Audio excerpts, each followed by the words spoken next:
కరీంనగర్ వచ్చేదా కరీంనగర్ అగ్నిగుండంలా ఉందని చెప్తున్నారు. ఎందుకంటే ఒకటి ఏంటంటే సిరిసిల్ల మాత్రం ఇది హారిబుల్ సిచ్యువేషన్. అది హారిబుల్ అంటే horrible, you cannot imagine now this thing. ఎందుకంటే గంభీరావుపేట దగ్గర వాళ్ళని చంపి వాళ్ళ తలలు తీసుకొచ్చి ఎల్లారెడ్డిపేట పిఎస్ న్యూస్లో చెట్లకు కట్టారు. జనశక్తి వాళ్ళు వాళ్ళని కౌంటర్ అటాక్ చేసే శక్తి లేక సీక్వెన్స్గా ఒక మూడు విలేజ్లలో మర్డర్ చేసుకుంటూ పోయారు. ఎవరిని అంటే పరిస్థితి ఎట్లా ఉన్నదో మీరు చూడండి. జనశక్తికి పడకపోవడం కారణం ఏంటి? గంభీరావుపేట దగ్గర మర్డర్ చేసి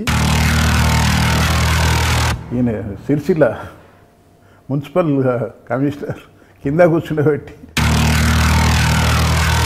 దగ్గర ఇంత కారం ఉండేది. అంటే 240 ఎఫ్ఐఆర్లు అంటే ఏ టైప్ ఆఫ్ కేసులు ఎక్కువ వచ్చి? ఇప్పుడు థెఫ్ట్స్ బాగా కార్లీస్ కదండి, థెఫ్ట్స్ బాగుండేది. ఫైర్ చేసిన తర్వాత ఆ ప్రాబ్లం అక్కడ సాల్వ్ అయిందా లేదంటే అది కంటిన్యూ అయిందా? అదే కంటిన్యూ అయింది. అది అంత తొందరగా కాదు. అది బస్సులో మొత్తం బ్లీడింగ్ కారుతున్నది మొత్తము. అంటే ఒకటి రెండు చెప్పండి ఏ విధంగా. ఇప్పుడు ఒక ఇన్సిడెంట్ అయినది ఒకసారి. ఒక కార్మికుడు డిపోలో చనిపోయాడు. చనిపోతే ఏం లేదు, వాళ్ళు వచ్చి టార్గెట్ ఎవరన్నా ఉంటే అది షోప్ చేసేది, తల నరికేది, ఒక దగ్గర పెట్టిపోయేది. అంత terror they created. Exchange of fires ఎన్ని అయి ఉంటాయి? చాలా అవుతాయి. అంటే అందులో రియల్ ఎన్కౌంటర్లో బంపింగ్ ఎన్కౌంటర్. ఇప్పుడు ఛత్తీస్గఢ్ అప్పుడు ఏంటంటే ఈ సమ్మర్లో ఈ మిర్చి కళ్ళాలల్లో బాగా రైతులు మిర్చి పెట్టుకునేది. ఈ గుత్తికోయాసి ఏంటంటే ఎవడు కొంచెం వాయిస్ రేజ్ చేస్తే వాడిని చంపేది. భద్రాచలం సర్కిల్లో మీకు జరిగిన మీరు చెప్తున్న క్రైమ్లో మంచి ఇంట్రెస్టింగ్ కూడా మర్డర్ కేసు ఏమైనా? ఇంట్రెస్టింగ్ ఏంటంటే ఒక ఎస్టీ ఇది ఇమీడియట్ పోలీస్ స్టేషన్ కంప్లైంట్ వచ్చేది. సార్ నేను మా వదినని తీసుకొని వెళ్తుంటే ఇట్లా వీళ్ళు అటాక్ చేసినారు, మా వదినని తీసుకొని పోయినారు, ఎట్టుపోయిందో తెలియదు, అది ఇది అని వచ్చి మనకు చెప్పినారు.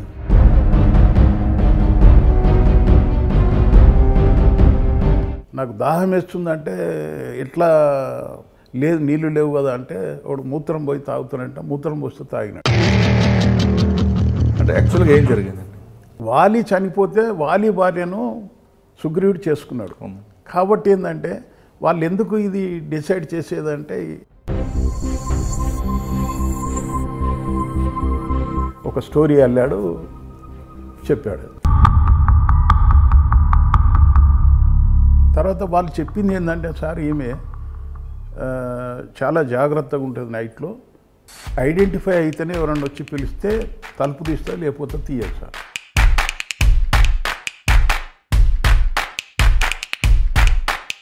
పడలేదు సార్ ఆమెను, ఇట్లా పట్టి గుంజి వేసినట్టున్నది సార్ అని చెప్పినాడు. ఇవి ఎట్లా చెప్తావా అంటే సార్ ఇట్లా ఇట్లా పెడితే మనకి ఇది ఫోల్డ్స్ వస్తాయి కదా, ఇట్లా పట్టి గుంజితే ఫోల్డ్స్ వస్తాయి కదా సార్, అది ఇట్లా గుంజినట్టున్నది సార్ అని. చూడండి మనం ఓపికగా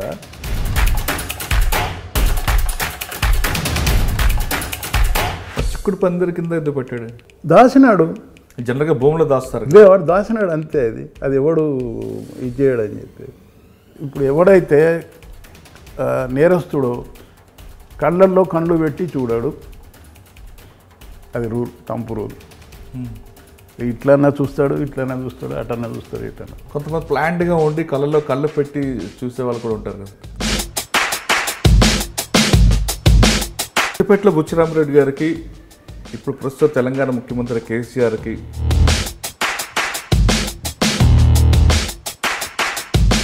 పెద్ద సెన్సేషన్ అయింది. Welcome to crime diaries. ఈ వారం మన గెస్ట్ ఎన్కౌంటర్ స్పెషలిస్ట్. జనరల్గా ఎన్కౌంటర్ స్పెషలిస్ట్ అంటే నక్సల్స్తో ఎన్కౌంటర్ అనుకుంటారు, కాదు. ఇతను డెకాయిడ్స్లో వాళ్ళు ఎన్కౌంటర్ చేశారు. అంటే ఆయన ఇంటెన్షన్ ఎన్కౌంటర్ చేయడం కాదు, వాళ్ళు ఎక్కడైతే పోలీసుల మీద రివర్స్ అవుతారో ఆ టైంలో ఎక్స్చేంజ్ ఆఫ్ ఫైర్ చేసిన ఆఫీసర్. అతని కెరియర్లో ఒకేసారి 50 మంది డెకాయిట్ని పట్టుకొని రికవరీ చేసి చరిత్ర సృష్టించిన రిటైర్డ్ ఎస్పీ పేరు బుచ్చిరామరెడ్డి గారు. బుచ్చిరామరెడ్డి గారు కరీంనగర్, వరంగల్ రేంజ్తో పాటు మెదక్ జిల్లా సిద్దిపేటలో పనిచేస్తున్నప్పుడు ఒకవైపు బస్సు డెకాయిట్ల తీవ్రస్థాయిలు ఉండేవి, మరోవైపు నక్సల్స్ మూవ్మెంట్ చాలా పీక్ స్టేజ్లో ఉంది. రెండు వైపులా కూడా లా అండ్ ఆర్డర్ ప్రాబ్లం, ఈ రెండింటితో పాటు లా అండ్ ఆర్డర్ ప్రాబ్లం కూడా సరి సమానం చూసుకుంటూ కరెక్ట్గా మేనేజ్ చేసుకుని వచ్చిన ఆఫీసర్. అతను స్టార్టింగ్ కెరియర్లోనే పండరీపురంలో లా అండ్ ఆర్డర్ ప్రాబ్లం వస్తే ఫైరింగ్ చేసిన ఆఫీసర్.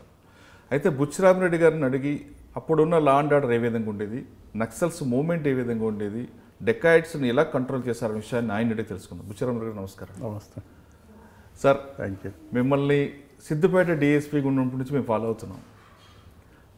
ఎక్కడైనా dacoit, bus dacoits, petrol pump మీద డెకాయిట్లు, పెట్రోల్ పంప్ అటాక్స్ బాగా జరుగుతుంటాయి. ఆ టైంలో బుచ్చిరామరెడ్డి గారు వచ్చారంటే ఖచ్చితంగా ఆ డెకాయిట్స్ని పట్టుకుంటారు, తర్వాత కొంత గ్యాప్లో ఎన్కౌంటర్ అవుతుంది అన్న ఒక పేరుండేది. అంటే మీరు వాంటెడ్లీ చేశారా లేదా ఎక్స్చేంజ్ ఆఫ్ ఫైర్లో జరిగిందా అనేది అది తర్వాత విషయం. కానీ అంటే అప్పుడు చాలా పీక్ స్టేజ్ ఉండేది. అంటే మీరు పనిచేస్తున్న ఏరియా అంతా కరీంనగర్, వరంగల్, సిద్దిపేట, సిరిసిల్ల ప్రాంతం అంతా నక్సల్స్ మూవ్మెంట్ చాలా పీక్ స్టేజ్. దాంతోపాటు ఈ లా అండ్ ఆర్డర్ ప్రాబ్లం ఒకటి ఉండేది, ఈ డెకాయిట్స్ ప్రాబ్లం, ఈ మూడింటిని మేనేజ్ చేసుకుంటూ వచ్చిన మీరు అంటే ఆ టైంలో ఏ విధంగా చేసుకొచ్చారు? ఇప్పుడు పోలీసింగ్ ఏ విధంగా ఉంది, అప్పుడు పోలీసింగ్ ఏ విధంగా ఉంది, అప్పుడు ఆఫీసర్స్ ఏమైనా ఎన్కౌంటర్ చేసినా లేదా లా అండ్ ఆర్డర్ ప్రాబ్లంలో ఎవరి మీద పోలీసులు కొట్టినా ఆఫీసర్ సపోర్ట్ ఏ విధంగా ఉండేది అనే విషయాలు చెప్పే ముందు ఒకసారి మీ ఫ్యామిలీ బ్యాక్గ్రౌండ్ చెప్పండి. నేను I'm native from A village called Chagal of Warangal district తీస్తే. నేను ప్రైమరీ స్కూలు తర్వాత 9th వరకు ఆ స్కూల్లోనే చదివాను. 9th నుంచి హనంకొండకు వచ్చాను. హనంకొండలో మల్టీపర్పస్ స్కూల్లో జాయిన్ అయినాను. 11th వచ్చేటప్పటికి తెలంగాణ ఎజిటేషన్ స్టార్ట్ అయింది. అప్పుడు బాగా యాక్టివ్గా పార్టిసిపేట్ అయ్యాం. ఆ ఎజిటేషన్తో మాకు ఒక 1 year ఎడ్యుకేషన్ పోయింది టోటల్గా. అప్పుడు 11th ఉన్నప్పుడు మాకు 1969 ఎజిటేషన్ స్టార్ట్ అయింది. స్కూల్ స్టూడెంట్ అయినా యాక్టివ్లీ పార్టిసిపేటెడ్. అది చేసినాక మాకు 1 year ఎడ్యుకేషన్ లాస్ అయింది బికాజ్ ఆఫ్ ఎజిటేషన్. టోటల్గా స్కూల్స్ సెలవు ఇచ్చారు. 1 year పోయింది. తర్వాత ఐ కుడ్ పాస్ 12th, తర్వాత graduation arts and science college Warangal. గ్రాడ్యుయేషన్లో 71 to 74 గ్రాడ్యుయేషన్ అయింది. అయినాక 75లో I joined in LLB, evening college arts and అది. అయినప్పుడు అది చదువుతున్నప్పుడు ఏంటంటే ఈ ఎస్ఐ జాబ్ నోటిఫికేషన్ వచ్చేది. నేను యాక్చువల్గా కొంచెం కాన్ఫిడెన్స్ తక్కువ ఉండే, ఎందుకంటే అప్పుడు ఎస్ఐ జాబ్ రావాలంటే చాలా ఇది ఉండే, కష్టం ఉండేది. సరే అని చెప్పి మా కజిన్ ఒక అతను ఉండేది, అతను అప్లై చేస్తానంటే ఆయనకు నా హెల్ప్ కావాలి, అంటే టు ఫిల్అప్ ఫామ్స్ ఇవన్నీ. సరే అని చెప్పి ఆయన ఇద్దరం కలిసి పెట్టాం. అయితే అప్పుడు అదృష్టం ఏంటంటే మాకు నోటిఫికేషన్ అప్పుడు 18 పోస్టులు వచ్చాయి. తర్వాత ఈ ఎమర్జెన్సీ ఉండే, అప్పుడు ఎమర్జెన్సీలో ఈ వాలంటరీ రిటైర్మెంట్ చాలా వేకెన్సీస్ ఈరోజు అయితే అది 65 వేకెన్సీలకు చేశారు. 18 వేకెన్సీస్ నుంచి 65 వేకెన్సీలకు చేశారు. అది మేము 75లో అప్లై చేశాం దానికి. అయితే అదృష్టం ఏంటంటే మాకు ఫస్ట్ టైము రిటర్న్ టెస్ట్ పెట్టారు. ఎస్ఐస్కి ఎప్పుడు కూడా రిటర్న్ టెస్ట్ లేదు. ఎప్పుడైనా ఫిజికల్ అపియరెన్స్ బాగా హైటు ఉన్నోళ్ళని చూసి సెలెక్ట్ చేసేది. అది ఫస్ట్ టైం మాకు రిటర్న్ ఎగ్జామినేషన్ పెట్టారు. 2 పేపర్స్, ఈవినింగ్ ఒకటి, అది మార్నింగ్ ఒకటి, ఈవినింగ్ ఒకటి. ఆర్ట్స్ అండ్ మన ఈ రీజనల్ ఇంజనీరింగ్ కాలేజ్లో మా ఎగ్జామ్. దానికి ఐ పాస్డ్ ఇట్. నాది రేంజ్లో 6th ర్యాంక్ వచ్చేది అప్పుడు. ఇక ఎప్పుడు కూడా దీన్ని చూసుకోలేదు, పర్సూ చేయలేదు, ఆటోమేటిక్గా వస్తూనే ఉన్నది. అది పాస్ అయిందని రిజల్ట్ వచ్చేది. తర్వాత ఇంటర్వ్యూకి పిలిచారు. ఇంటర్వ్యూ హైదరాబాద్లో ఓల్డ్ సిటీ కమిషనర్ ఆఫీస్, అంటే ఇప్పుడు ఉన్న ఓల్డ్ సిటీలో అప్పుడు ముగ్గురు డిఐజీలతో ఇంటర్వ్యూ ఉండే. One of the DIG was Bhaskararao. సరే అది ఐ పాస్డ్ ఇట్, సెలెక్షన్ అయింది. అయినాక పీటీసీ అనంతపూర్ 1976 ఏప్రిల్ 19th నాడు I join in the college. అది ట్రైనింగ్ అయిపోయినాక I posted to Khammam district. First Kothagudem 2 town ఇచ్చారు. అది కొన్ని రోజులే. మళ్ళా మా ప్రెడిసీసర్ ఎవరైతే ఉన్నారో మళ్ళీ ఆయన వచ్చినాడు.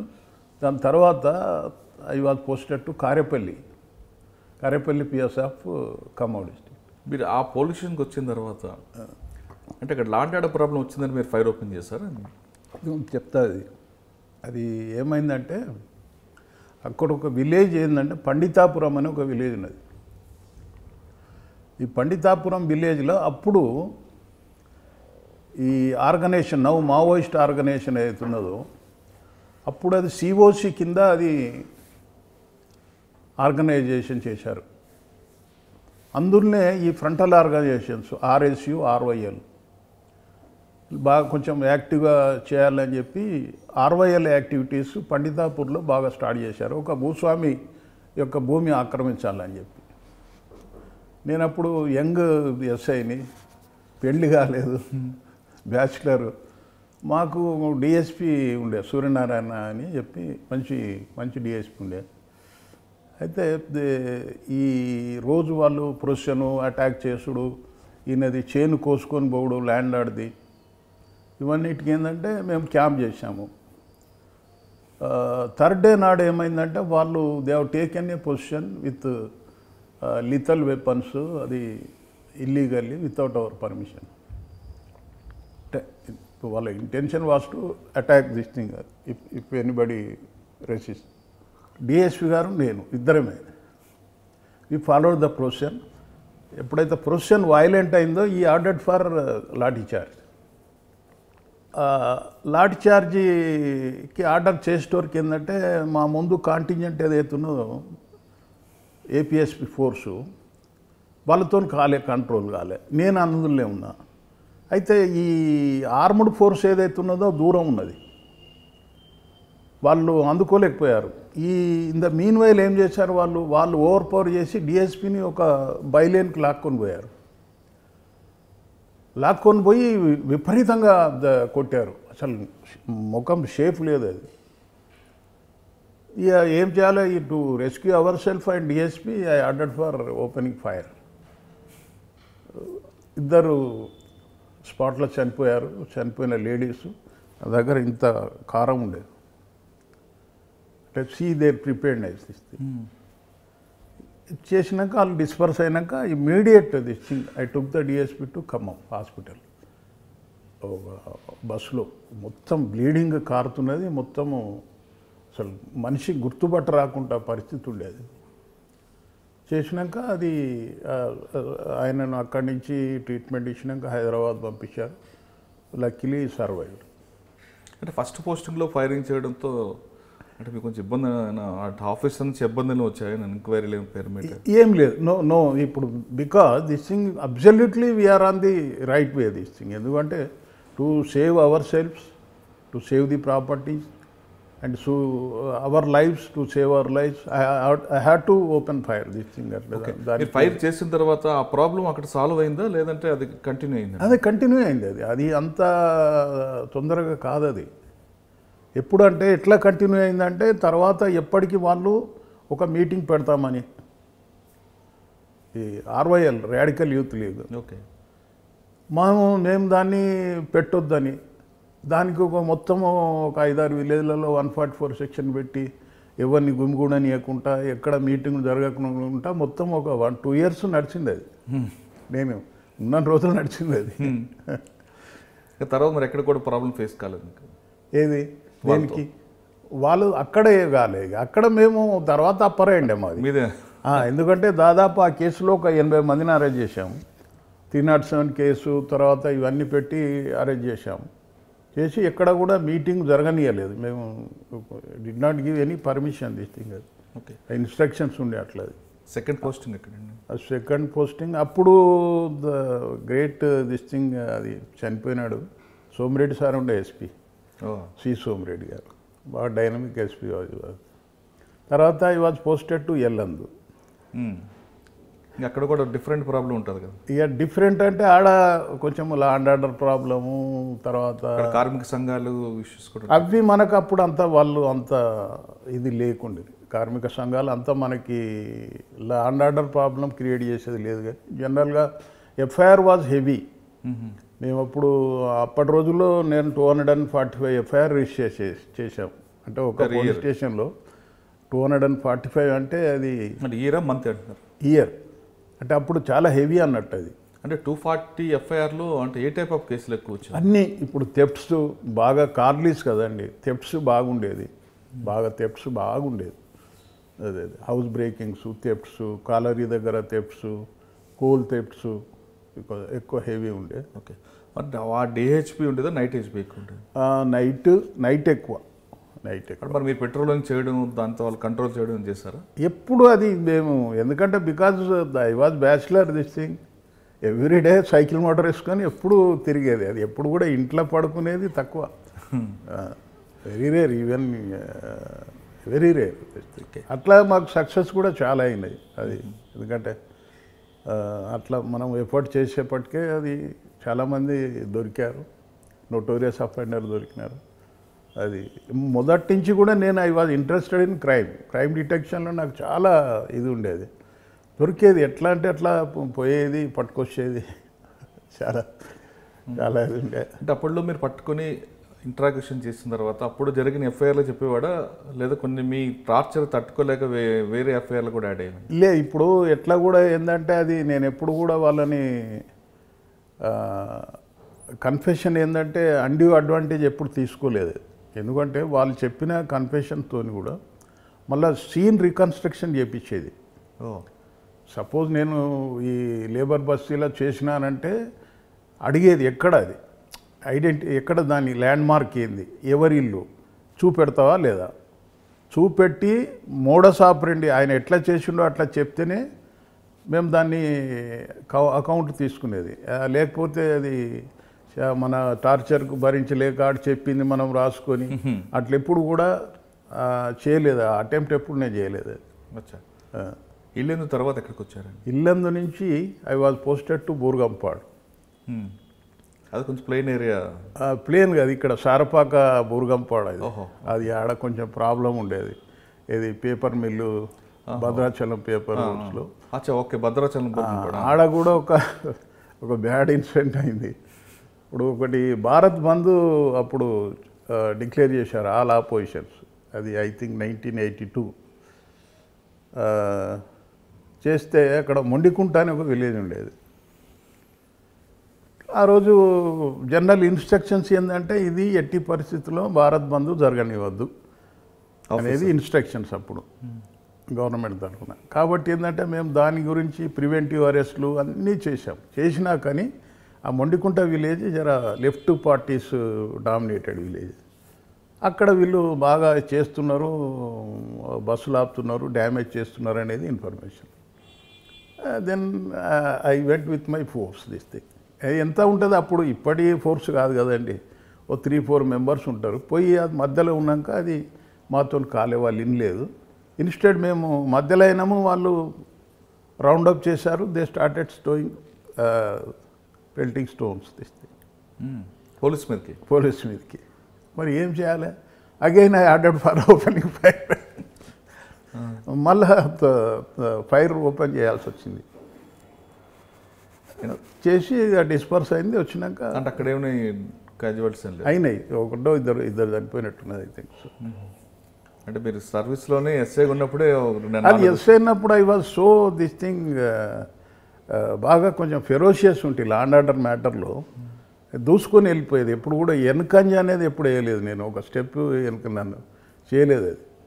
అది చాలామంది మీ దగ్గర పనిచేస్తున్న వాళ్ళు చెప్తుంటారు, లా అండ్ ఆర్డర్ ప్రాబ్లం వచ్చినప్పుడు కానీ ఏదో ధర్నాలు చేస్తున్నప్పుడు ముందు బుచ్చరామరెడ్డి సార్ ముందే ఉంటారు, ఎవరైనా కాని పక్షంలో ఉంటే ఆయన ముందు స్టెప్ తీసుకుంటారు, దాంతో మీ అందరూ వెనకెళ్తుంటారు. అది ఎప్పుడైనా అంటే లీడర్ అది అంటే ఒక లీడర్షిప్ అన్నది అక్కడ లీడర్షిప్ అనేది ఏంటంటే, ఇంకొకటి విషయం ఏంటంటే, ఎప్పుడు కూడా మేము హేస్టీ యాక్షన్ ఎప్పుడు చేయలేదు. అది ఓకే.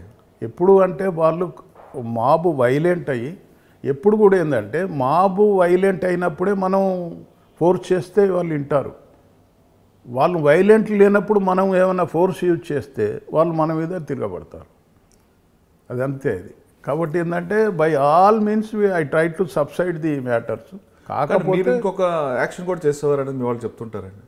ఎక్కువ మాబ్ గ్యాదర్ అవుతుందో అది వైలెంట్గా మారకముందే మాబ్ డిస్ప్లే చేయడం అనేది బుచ్చరామరెడ్డి గారి కాన్సెప్ట్ అంటుంది. అంటే కొంచెం అదే ది నెగోషియేషన్స్తోని పక్కకు చెప్పి ఇటు చెప్పి అటు చెప్పి try to subside the matter. అది కాకపోతే ఇది ఫోర్స్, యూస్ టు ఫోర్స్. అంటే ఎక్కువ మంది గ్యాదర్ వల్ల వాడు బలం పెరుగుతుందని మీరు వాళ్ళు బలం పెరిగి మనకి ప్రాబ్లం అవుతుంది కదా. ఎక్కడికెక్కడికి కట్ పాయింట్స్ పెట్టి రానియకుండా అది ఇది. ఇప్పుడు దాని ఏంటంటే దానికి ఒక స్థిరమైన దానికి రూల్ ఉండదు. మనం సిచ్యువేషన్ బట్టి యాక్ట్ చేయాలి. మాబ్ సిచ్యువేషన్ బట్టి వాళ్ళ సైకలాజీ బట్టి మనం యాక్ట్ చేయాలి. మాబ్ సైకలాజీకి వ్యతిరేకంగా పోతే మనం ఫెయిల్యూర్ అవుతాం. అంటే ఒకటి రెండు చెప్పండి, ఏ విధంగా సైకాలజీగా మారచ్చు? 2-3 ఎక్స్పీరియన్స్ మీ దీంట్లో. జనరల్గా కొన్ని విషయాలలో ఏంటంటే, కొన్ని వాళ్ళకు రైట్ డిసిషన్, వాళ్ళు ఒక రైట్ కాజ్ కొరకు వాళ్ళు కొట్లాడినప్పుడు మనం వీ హ్యావ్ టు సపోర్ట్ తీస్తుంది. ఎప్పుడు సపోర్ట్ చేయాలి? వైలెంట్గా మారకున్నంతకాలం మనం వాళ్ళకి సపోర్ట్ చేయాలి, కన్సోల్ చేయాలి. అప్పుడే మనం చెప్పిన మాట వింటారు. తర్వాత మోరోవర్ ఈ మాబ్ ఎప్పుడైతే మనం డీల్ చేస్తామో మన యొక్క క్రెడిబిలిటీ కూడా ఇంపార్టెంట్. జనరల్గా ఏమవుతుంది, మనం ఒక సైడ్ తీసుకొని ఒక ఐడెంటిఫై అవుతాం, ఈ గ్రూప్తో ఐడెంటిఫై అవుతాము, ఈ గ్రూప్తో ఐడెంటిఫై అవుతాము. తర్వాత స్టేషన్ వచ్చినాక మనము కొంతమందితో ఇర్రెలవెంట్ మాట్లాడు, ర్యాష్గా మాట్లాడు. ఇవి ఏమవుతాయి అంటే అక్కడ మనకు అవి రిఫ్లెక్ట్ అవుతాయి. వాడు ఏం చేస్తాడు, ఈ will try to revenge, take revenge on this thing. నువ్వు వచ్చినప్పుడు అట్లా మాట్లాడినావు కదా, నాకు నువ్వు సరి అయిన రెస్పెక్ట్ ఇవ్వలేదు కదా అనేది. అది మోర్ ఓవర్ ఫస్ట్ ఎస్హెచ్ఓకి అది ఇంపార్టెంట్.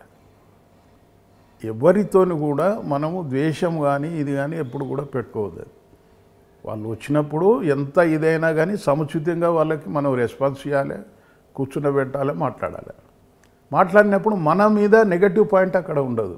మాబ్ కంట్రోల్లో అది మోర్ ఇంపార్టెంట్. నువ్వు ఐడెంటిఫై అయినావు, నలుగురు రిప్రజెంటేటివ్ వస్తే రూడ్గా మాట్లాడినావు, వాళ్ళు అక్కడ నీ మీద అటాక్ చేస్తారు. నీ క్రెడిబిలిటీ ఈజ్ మోర్ ఇంపార్టెంట్. అచ్చా, మన స్టేషన్లో మనకున్న క్రెడిబిలిటీ అక్కడ మనకు పనిచేస్తుంది. ఏ సార్ మంచోడరా మన అని చెప్తుంటారు వాళ్ళు వాళ్ళు మన మీద ఏమి నెగటివ్ పాయింట్ ఉండదు కదా. సార్ మంచోడే మనోడే లేదు, చూస్తాడు. చూసి జనరల్గా మనం మంచి రెస్పెక్ట్ ఇచ్చినాం, సరే వానికి రెస్పాన్స్ ఇచ్చాం, అది చూస్తాడు. అసలు మనకు కళ్ళల్లో కళ్ళు పెట్టి చూడడు, ఇట్లా ఇట్లా పక్క పెట్టి వెళ్ళిపోతాడు. అది మోర్ ఇంపార్టెంట్ మాబ్ డీలింగ్లో. ఓకే, అట్లా. తర్వాత అన్నెసర్లీ మాబు ఎప్పుడైతే రైట్ కాజ్ కొరకు ఫైట్ చేసినప్పుడు మనం ప్రవోక్ కావద్దు. రైట్, ఎప్పుడు కూడా మనము ప్రవోక్ కావద్దు. జనరల్గా ఏంటంటే మనకు సంబంధం లేని ఇష్యూలలో పోలీసు మనం యాక్ట్ అవుతాం, తప్పు అది. Should not do. ఇప్పుడు ఒక ఇన్సిడెంట్ అయినది ఒకసారి, ఒక కార్మికుడు డిపోలో చనిపోయాడు. చనిపోతే వాళ్ళంతా ధర్నా కూర్చున్నారు. నేచురల్గా వర్కర్స్ ఎస్టేట్ చేస్తారు కదా, వాళ్ళు మాకు పిలిచారు. పిలిచినప్పుడు నేను వెళ్ళి మాట్లాడినా. వాళ్ళు అది మనం ఏం అక్కడేం మాట్లాడేటట్టు ఉండదు. ఒక డెత్ అయింది, అది డిపోలో అయినది, అయినప్పుడు మనం మాట్లాడొద్దు కదా. వాళ్ళు మొత్తం చేసినాక వాళ్ళు సెక్యూరిటీ వాళ్ళు వచ్చినారు. అందరూ ఇంతలో రూమ్లో ఈడీ ఉన్నాడు. ఈడీని ఆల్మోస్ట్ ఆల్ వాళ్ళు గిరాబు చేసినారు. ఆయన అంటాడు, సార్ మా ఈడీని బయటికి తీసుకురావాలా. మంచిదండి, తీసుకొస్తాము, కంప్లైంట్ ఇవ్వండి. Give complaint. సార్ అయితే we cannot help, it is your issue. నువ్వు కంప్లైంట్ ఇవ్వట నేను మీ ఈడీని తీసుకురావాలి, సారీ ఐ కెనాట్. వెళ్ళి వచ్చాం. అయిపోయింది. అది వాళ్ళు మళ్ళీ మాట్లాడుకున్నారు, సబ్సైడ్ అయిపోయింది. అంటే వితౌట్ కంప్లైంట్ మీరు ఎంటర్ అయితే వాళ్ళు కొంచెం ప్రాబ్లం చేసినట్లు అవుతుంది. అవుతుంది కదా. మనం ఎట్లా why should we this thing, why should we this thing. ఇప్పుడు అక్కడ ఏంటంటే దృష్టి పెట్టుకోవాలి. నువ్వు చెప్తున్నావు మా ఈడీని కన్ఫైన్ చేశారు, రాణిస్తలేరు. It is an offence. Dharna అయినా ఏదైనా అఫెన్స్ అనుకో. అఫెన్స్ అయినప్పుడు నువ్వు కంప్లైంట్ ఇవ్వాలి. Without complaint how can I take action against them? Plus reason ఉంది అక్కడ. అంతే కదా. పోలీస్ ఎప్పుడు ఎంటర్ అవుతుంది? కాగ్నైజబుల్ అఫెన్స్ అయినప్పుడు పోలీస్ ఎంటర్ అవుతుంది. మీరు రిపోర్ట్ ఇచ్చడానికి you are agitating, then how can I enter this thing? అంటే వాళ్ళు ఏమంటారు పోలీసుని అక్కడ అని, మీరు మేనేజ్మెంట్ తొత్తులు అంటారు. అది అసలు అది that is more important for police. ఇంకోసారి కూడా అట్లే అయింది. అది ఐ థింక్ సిద్దిపేటలో ఎవరో ఒక కండక్టర్ బయట చనిపోయాడు, సూసైడ్ చేసుకున్నాడు. సరే, దాన్ని వాళ్ళు ఇష్యూ చేశారు. అందరూ ఆ శవాన్ని డిపో ఉంది కదా సిద్దిపేటలో, గేట్ దగ్గర పెట్టినారు. ధర్నా రోజుల్లో నడిచేది. మేము పోయినాం. ఈడీ లోపల పోయినాక మాకు మా ఆఫీసర్స్ నుంచి ప్రెషర్, డిస్పర్స్ చేయండి. ఎందుకు చేయాలి సార్ అని నేను, పద్ధతి కాదు సార్, ఎందుకు చేయాలి? మనం ఇది చేసినాం అనుకోండి, సిద్దిపేట డిపో నుంచి మొత్తం స్టేట్ మొత్తం పాకుతుంది. అది వాళ్ళ ఇష్యూ, వాళ్ళు సెటిల్ చేసుకోవాలి. అది మేమేం చేసినాము, అది లాస్ట్కు ఫోర్స్ పెట్టాము. ఎప్పుడు షో చేసేది, ఒకసారి ఫాలన్ అనేది, ఇదనేది, అదేనది, ఇదనేది. వాళ్ళకి ఏంది, అమ్మ వీళ్ళేదో పోలీసు రెడీ అవుతున్నారు మా మీద యాక్షన్ అని చెప్పి. యాక్షన్ లేదు, ఏం లేదు. అది ఇట్లా రాత్రి 10 గంటల వరకు నడిచింది. అది ఒక రోజు మొత్తం 10 గంటల వరకు దే డిసైడెడ్. ఇంతలోకి చెప్పినాము కదా, మీరు ఇంత చేస్తారు, అది పోస్ట్మార్టం పంపకపోతే ఎట్లా ఉంటుంది? అది చేసేది మేమే కదా. మీరు డెడ్ బాడీ ఈడ పెడితే మీకేం రాదు రేపు పొద్దుల. ఇప్పుడు డెత్ ఎట్లా అయింది అనేది ఎవరు చెప్తారు? పోస్ట్మార్టంతో చెప్తారు.